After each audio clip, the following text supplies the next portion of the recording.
My name is Aparna. Today we are going to continue with our chapter, that is chapter 7, the reformation of the Enlightenment 1300 to 1800 CE. In the last class we have completed till here. Now we will start from here. If you have not seen the other two parts, please go and watch it. Now we will start. It is this policy that Emperor Akbar and his advisor Abul Fazl called Shulah Kul, or universal tolerance, peace and harmony. Akbar believed that the ruler was God's representative on earth, and just as God showered his blessings on the people of all religions, the ruler should not discriminate on the basis of religion. His responsibility was to ensure that all people in this realm lived in peace and prosperity. Hence, a ruler could not favor any particular religion but treat all religions equally. Akbar was a rationalist who didn't favor traditional superstitious religion. He wanted people to use their reason to discriminate between good and bad aspects of all religions and accept what is right in different religions and discard what was wrong. ठीक है, देखिए यहाँ पर अकबर की बात की गई है. यहाँ पर जो पॉलिसीज थी, जो अकबर की जो पॉलिसीज थी और जो उनके एडवाइजर थे अबुल फजल, ठीक है, उनको सुलह कुल भी कहा जाता था. ठीक है, मीन्स यहाँ पर ये बोल रहा है कि एम्परर अकबर ने और सुलह कुल, ठीक है, उनके एडवाइजर थे और सुलह कुल, उन्होंने जो पॉलिसीज बनाई थी उनको सुलह कुल कहा जाता है, या फिर आपका universal tolerance, peace and harmony. Akbar का मानना था कि जो राजा होते हैं वो भगवान के ही रूप होते हैं और जिस तरीके से भगवान सभी को अपनी ब्लेसिंग्स देता है, ठीक है, सभी को आशीर्वाद देता है, चाहे वो कोई भी रिलीजन का हो, उसी तरीके से कोई भी राजा को भी, चाहे वो किसी भी धर्म का हो, किसी भी रिलीजन का हो, उन सबको सभी प्रजा को, ठीक है, क्या बोलना चाहिए, सभी जो लोग हैं उनके टेरिटरी में, उन सबको क्या करना चाहिए, इक्वली ट्रीट करना चाहिए. यही यहाँ पर आपको बताया है. इसलिए यहाँ पर बोला गया है कि क्योंकि अकबर खुद क्या था, एक रूलर था, एक राजा था, तो वो सभी को क्या करता था, इक्वली ट्रीट करने की कोशिश करता था. और वो ये चाहता था कि लोग किसी भी सुपरस्टिशियस बिलीव में ना आए. सुपरस्टिशियस का मतलब है अंधविश्वास में ना आए, और कुछ भी अगर वो करते हैं रिलीजन के नाम से या फिर किसी भी चीज के वजह से, तो यहाँ पर वो खुद अपने रीजन में, ठीक है, खुद उस चीज पे क्या कर पाए, डिफरेंशिएट कर पाए कि क्या चीज अच्छी है और क्या चीज बुरी है. उनके रिलीजन्स के एस्पेक्ट में, क्या रिलीजन हो या फिर कोई और चीज हो, रिलीजन्स के एस्पेक्ट में या फिर किसी और चीज के रेस्पेक्ट में, लोगों को खुद से उस चीज में डिफरेंशिएट करना आना चाहिए. A similar approach can be seen in the thinking of Bhakti saints Kabir, Rai Das, Dadu Dayal, Meera, Tulsidas, Surdas, Guru Nanak, etc., who spread their message of peace and tolerance in a society divided by conflicts, religious differences, and inequality. Many of these saints forsook traditional religious practices, telling people there is only one God and it does not mean any temple or mosque or religious rites to reach God. All it needs is deep love and easing the pain and sufferings of fellow humans.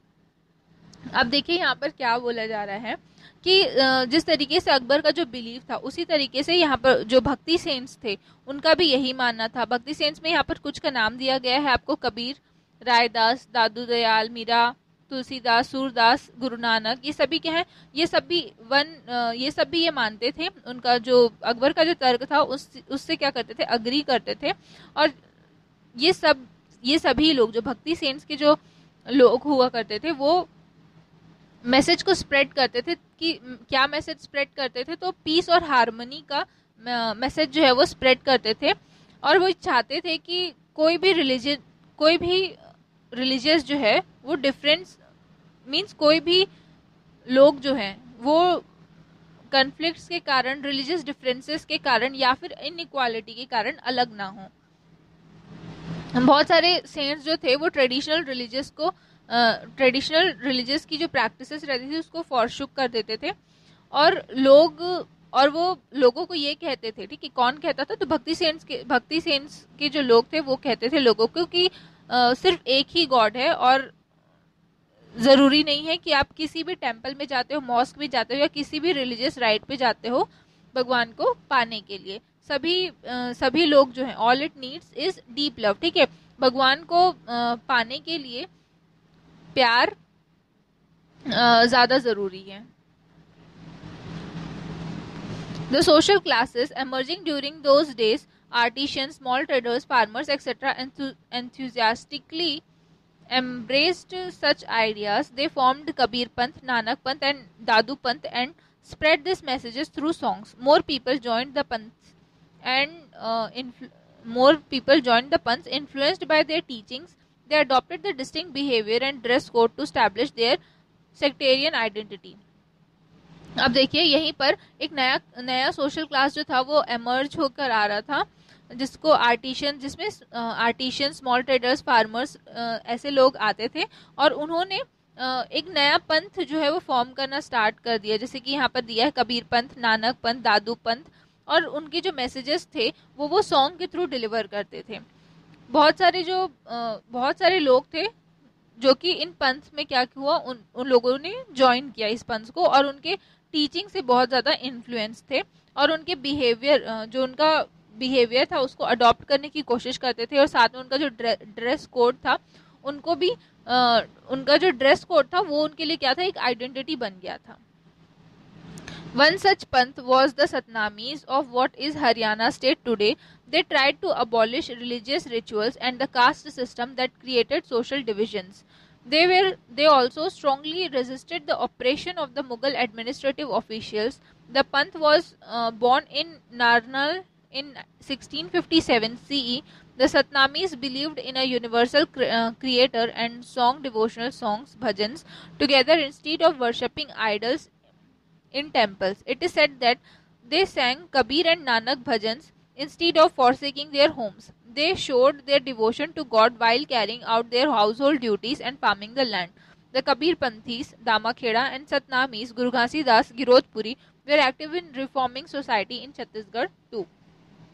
अब देखें यहाँ पर बताया जा रहा है कि एक और पंथ जो था वो यहाँ पर सतनामीज का था, सतनामीज का था जिसको आज हरियाणा स्टेट के नाम से जाना जाता है।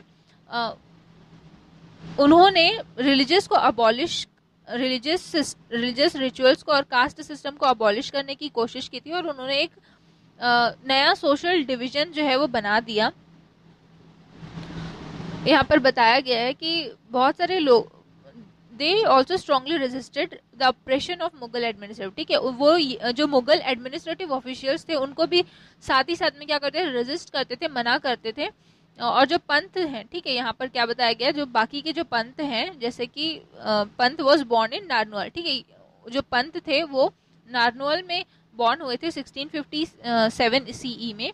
और सतनामीज जो थे उनका मानना ये, सतनामीज का मानना ये था कि जो यूनिवर्सल क्रिएटर है, सतनामीज जो थे वो ये मानते थे कि पूरी दुनिया को, ठीक है, पूरी दुनिया को क्या है, एक ही क्या है, यूनिवर्सल क्रिएटर है, और वो उनके लिए सॉन्ग्स गाते थे, सॉन्ग्स मीन्स भजन्स वगैरह गाते थे, और उनकी वर्शिप करते थे टेम्पल में। वैसे जो सॉन्ग्स वो गाते थे वो कबीर और नानक के भजन्स हुआ करते थे। और साथ में यहाँ पर बोला गया है कि वो अपने घर पे ही, ठीक है, अपने घर पे ही अपनी घर की भी ड्यूटी पूरी करते हुए अपने लैंड को अपने मीन्स फार्मिंग करते हुए अपनी हाउस होल्ड ड्यूटीज को पूरी करते हुए जो भगवान का जो डिवोशन है वो किया करते थे। अब यहाँ पर कुछ और बताया गया है, जैसे कबीर पंथीस और सतनामीज, ठीक है, कबीर पंथी दामाखेड़ा के और सतनामीज जो है गुरु घासीदास गिरोधपुरी से। छत्तीसगढ़ में भी इनका जो इनकी जो सोसाइटी है वो यहाँ भी छत्तीसगढ़ में भी पाई जाती है। आपका आज के लिए इतना ही। इसके बाद हम लोग स्टार्ट करेंगे next, religious diversity in Islamic societies. Thank you.